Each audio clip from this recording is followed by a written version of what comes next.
네, 안녕하세요. 코인드라이버 이진환입니다. 2024년 6월 1일 오후 12시 34분입니다. 여러분, 드디어 5월이 끝나고 6월이 왔습니다. 6월 첫 시작, 주말에 이렇게 제가 일부러 또 맞춰서 주봉이 끝나고 월봉이 시작되는 이 날을 일부러 맞춰서 영상을 찍고 있습니다. 제가 지난 시간에 이런 말씀을 드렸습니다. 이번 주 주봉은 음봉일 가능성이 굉장히 높다. 그래서 하락 관점이 굉장히 높다라고 말씀을 드렸고요. 바로 이제 27일 기준으로 제가 그런 말씀을 드렸습니다. 이번 주 어차피 5월 월봉의 힘이 강하기 때문에 어차피 5월이 끝날 때까지는 일봉상 버틸 거라고. 그 흐름대로 계속 가고 있는 거 알고 계실 거라 생각합니다. 그리고 저는 이제 이런 말을 또 합니다. 토요일하고 일요일 이제 조금씩 장이 방향을 나타내지 않을까라고 말씀을 드립니다. 왜냐하면 5월의 월봉은 봉을 가장 중요한 종가의 기준을 맞추기 위해서 5월을 버틸 수밖에 없었습니다. 그러다 보니까 5월의 종가 기준으로 보면 67,453에서 멈췄고요. 이 기준으로 보면 여기 딱 걸렸죠. 그러면 이제 6월의 1일 오늘 기준으로 월봉이 새로 생겼고요. 그리고 또 하나 하지만 주봉은 아직 진행 중인 게 보이실 겁니다. 주봉은 음봉 그대로 가고 있는 거 보이실 거고요. 이번 주에 포인트 딱 하나 말씀드렸습니다. 뭐였죠? 바로 직전 저점을 깨느냐 깨지 않느냐. 일단 저는 이렇게 봅니다. 월봉의 종가가 현재 여기서 끝났다는 얘기는요.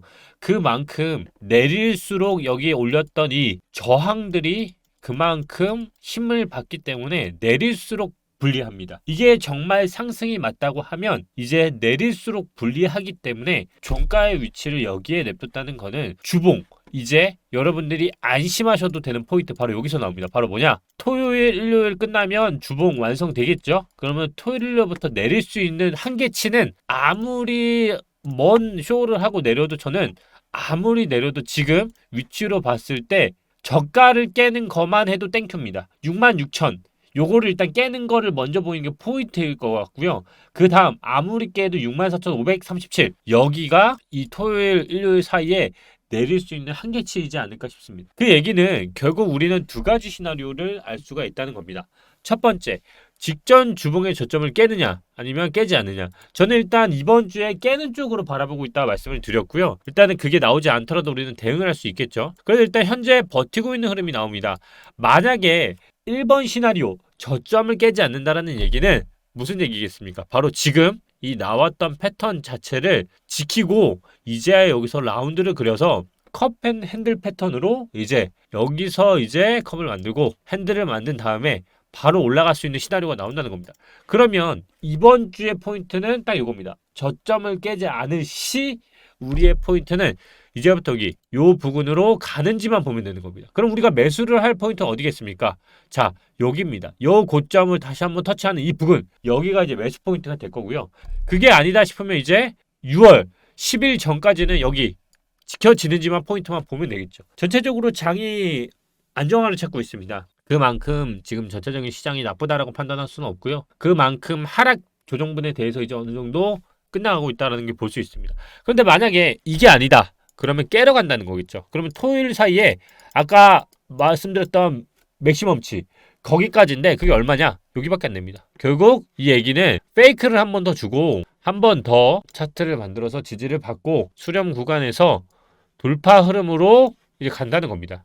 그렇게 돼봤자 어차피 월봉은 직전 월봉은 뭐가 된다 했죠? 어차피 지지를 받고 가는 원리가 되기 때문에 약간의 모멘텀만 주고 간다는 겁니다. 우리가 지금 중점적으로 봐야 하는 건 뭡니까? 이제 6월이죠. 그럼 3개월 봉이 언제 끝난다 했습니까? 7월 1일. 말 그대로 이제 6월 말, 이제 30일 뒤면 3개월 봉이 끝납니다. 이 봉이 상승을 가기 위하면 이 봉이 어떻게 된다 했습니까? 바로 월봉의 꼬리가 더 길어진다 했죠. 그럼 이게 양봉으로 턴을 하는 겁니다. 그러면 4개월 보시는 것처럼 이 눌림 자체가 또 상승으로 가기 때문에 우리는 이제 3개월 봉으로서는 30일밖에 D-Day 30일이 남기는 양봉 상승 전환 패턴을 볼 수 있다는 겁니다. 결국 저는 일단 6월부터는 상승으로 모멘텀이 변경될 것이라 생각을 하고 있고요. 이 3개월 봉이 음봉이 아니라 양봉으로 끝날 것이라 예상을 하고 있습니다. 결국 그것 또한 시간이 지나봐야 결과가 나오겠지만 여러 가지가 있는 것 같아요. 일단 시장의 이슈를 전체적으로 보면 크게 시장을 흔드는 요소는 두 가지가 있습니다. 잘 아시다시피 일단 첫 번째, 바로 이제 실시간 뉴스였는데요. 러시아 본토 공격 허용 공식 확인을 우크라이나의 전쟁에 있어서 미국의 무기가 우크라이나에서 사용하고 있는데 그 무기를 공식적으로 허용한다는 게 미국 측 입장이 나왔습니다. 이게 일단은 재료가 될 수 있을 것 같고요.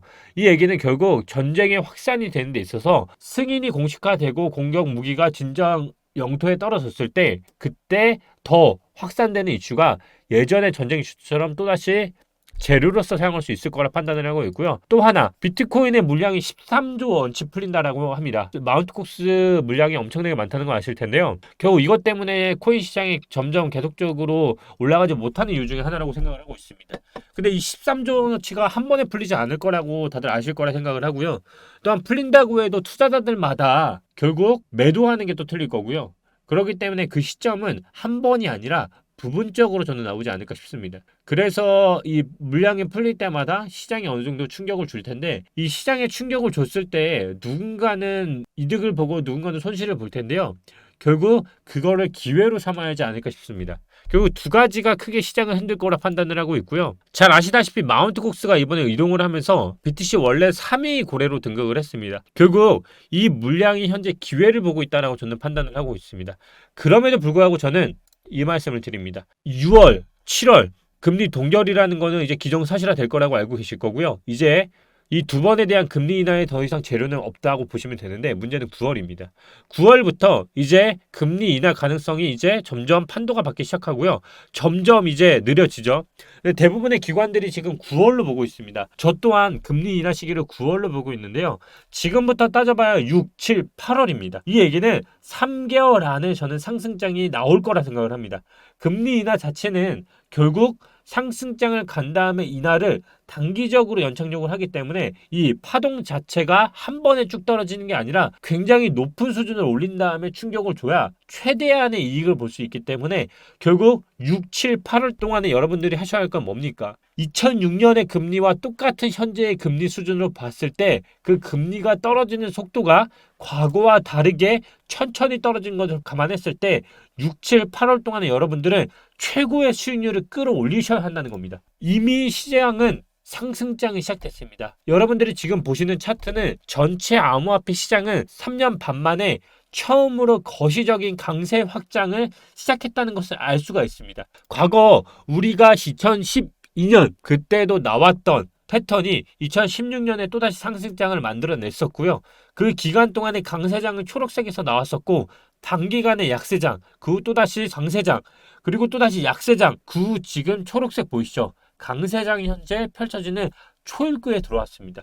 과거에 강세장이 초입구에 펼쳐졌을 때 어떻습니까? 그 뒤는 대폭발이 일어났습니다. 여러분, 이 6, 7, 8월 정말 저는 금리 인하 전에 정말 주목해야 할 시점이라고 생각을 합니다.